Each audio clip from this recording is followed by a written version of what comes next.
Well, a little bit of audio technical issues, but we'll get it sorted out for video number 2. Just checking on the weather. Also, you can totally live in an apartment with a dog and a baby. Do all the activities you want. Just rent a couple storage units and get it sorted out. We're checking on the wind. It's a strong westerly, 3 to 4 footers, but we're confident. Looking at our future fishing partner here, heading out on the water. Hey Jordan, got to the marina, met up with Jordan. About the 3rd best deckhand I have available. Throwing some chicken in the traps now. A lot of misconceptions here around the chicken. You get told by a lot of old salty sailors that you want rotten, sun-dried, stinky chicken. I'll tell you, you'll have the best performance from something you'd feed your family. Straight from the fridge into the trap. Don't let it get rotten. Packing up some more chicken. We usually probably go get a little excessive here, but chicken's cheap. Lots of traps, getting ready for the day. We're going to throw out a couple prawn traps, a couple crab traps, go for some lingcod, maybe some rock cod if we have time. We're getting a bit of a late start to the day. It's actually already the afternoon. Loaded up, ready to go. Some Scotchmans, 2 crab traps. I've got about 8 to 10 pounds of rebar holding them down. Coffee, got to get the coffee. Here we go. This is the best trick I've seen. Get a Home Depot bucket, Canadian Tire bucket. Hooks on the inside or out. Oh, hey, Jordan. All your lures ready to go. All right. Navionics. Terribly expensive now, but can't do without it. Motor's fired up, ready to roll.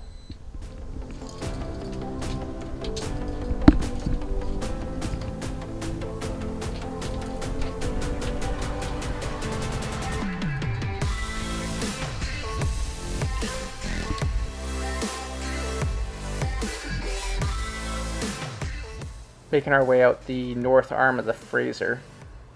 Pretty cool area. A lot of industry goes on in this river. Log booms, tugs, all sorts of stuff. You've got Deer Island coming up on the right hand side. Beautiful properties.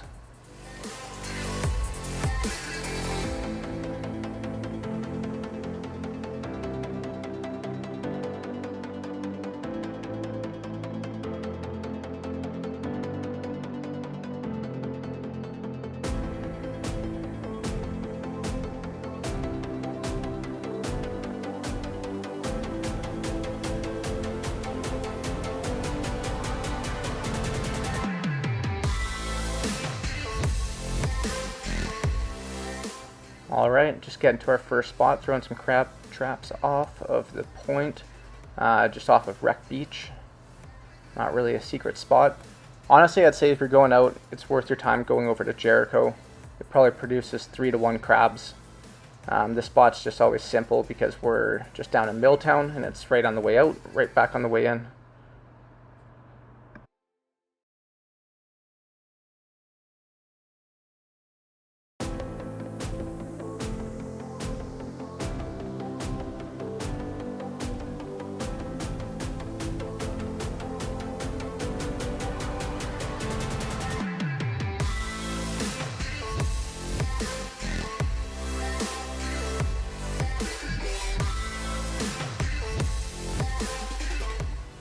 Alright, back to trap number 2. If you're confident in your spot, I'd throw your sets out close to one another, maybe 100 feet apart. If you're not so confident, space them out. Give yourself a chance to be in 2 different areas, and just make sure you record how successful you are. Check your doors too before you throw them down. Always check your doors. That's your doors, not your drawers. After you check your doors, check your depth. Here we accidentally wandered off into about 150 feet of water, so we're just going to putt back to about 35 feet or so.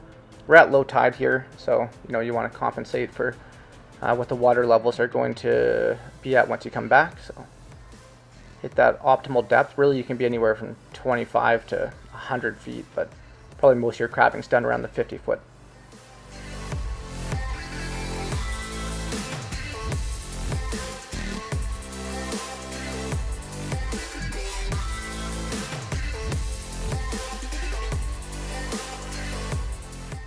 Always a good idea to mark your traps with your name and number before you even start throwing them around the boat. Things get soaked quickly and it's a little bit challenging here to get the marker on there, but something to do ahead of time. There's also special paint that lasts a lifetime, so worth the investment.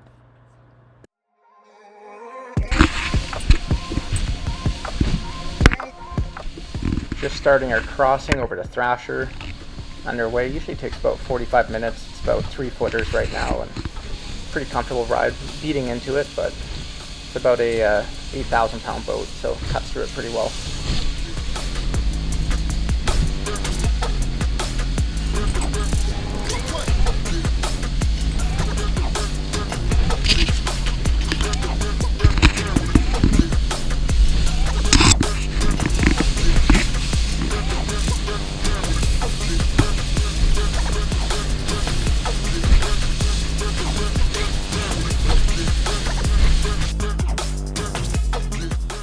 Got our mandatory halfway across the strait stop for a sandwich.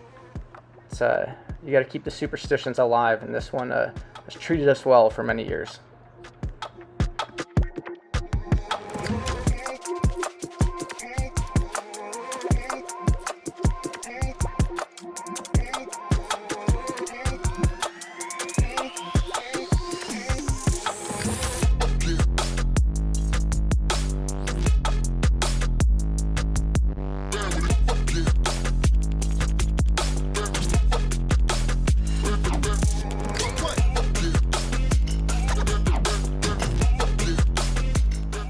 Couple sandwiches later, you got to make sure you burn off those calories. Mandatory 50 push-ups per person.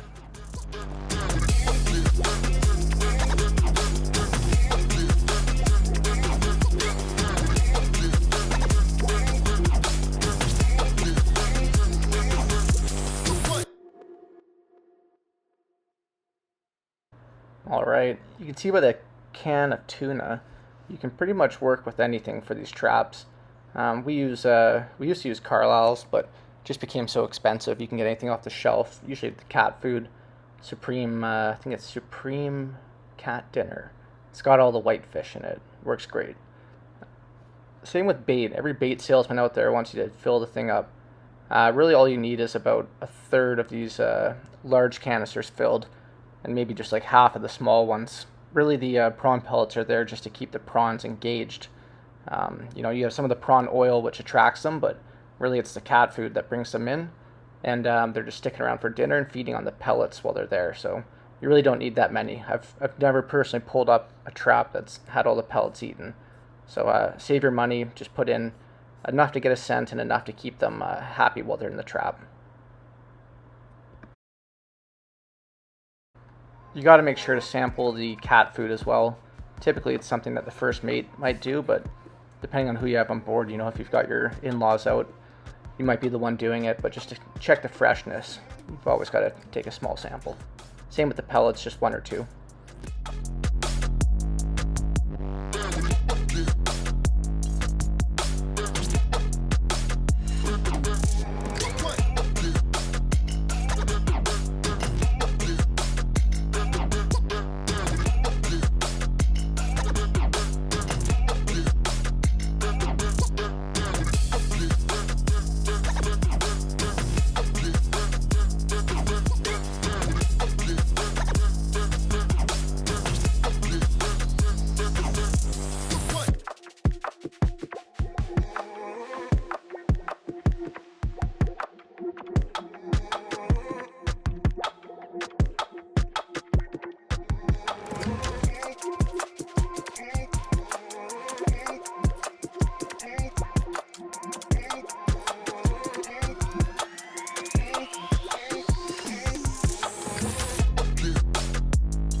So when you let your line out, you want to go in and out of gear just to keep the strings fully separated. So you're setting one trap and then maybe setting another trap 25, 50 feet past the first one, and then throwing a 5 to 10 pound weight down.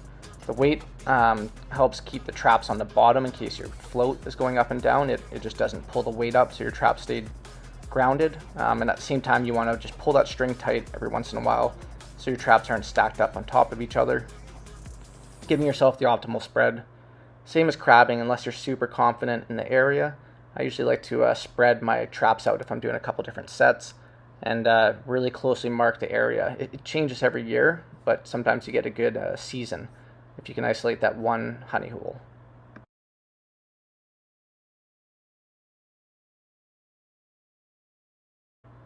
It's jigging time. It's late in the day at this point. Late start, probably around 3 o'clock. We finally got some lures down.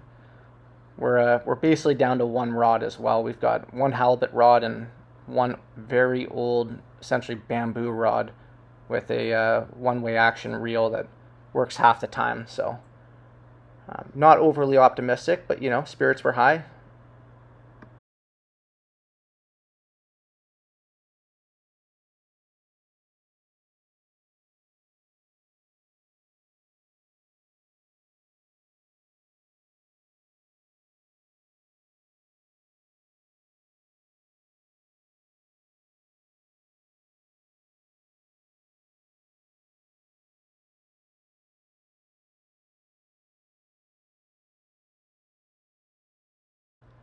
All right, we're hooked up.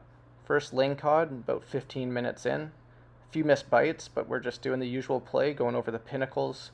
I also like to try and play the current, and if you can ride the tide or the current along the shelf, you can you can get that much longer drift as opposed to dropping directly over it. We'll kind of go along that one contour line. Decent link here. You can tell it's a keeper pretty quick. They all fight a little bit differently. I find some are like a spare tire and others like this one, almost like a salmon. Got Jordan on the gaff. Keeper for sure in the boat. This one measured out at about 75 centimeters. Perfect dinner fare.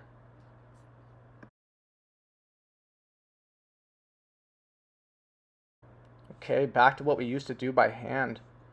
Jordan still likes to make it a workout, so he puts his body into it, but we're just pulling up the 4 traps, 2 sets of 2 each. Decent haul on one of them. We got about 75 prawns between the 2. These are the same set.